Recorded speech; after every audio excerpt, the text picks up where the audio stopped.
Andaj Allahu Azza wa Jall thot në Kur'an: Inna hadha al-Qur'ana yahdi lillati hiya aqwam.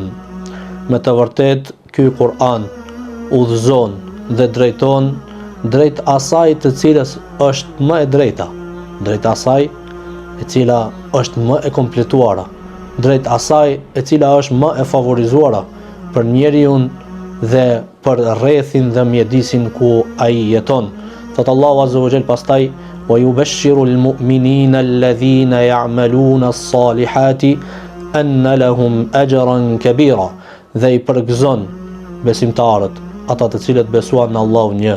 ata të cilët e besuan Muhammedin sallallahu alaihi wasallam dhe i besuan të gjithë pejgamberët e Allahut pa dallim, pa bërë favorizim ndaj tyre, ata të cilët bëjnë vepra të mira, nga se tregon Allahu Azza wa Jall se për këto njerëz Allahu Azza wa Jall ka përgatit shpërblim të madh.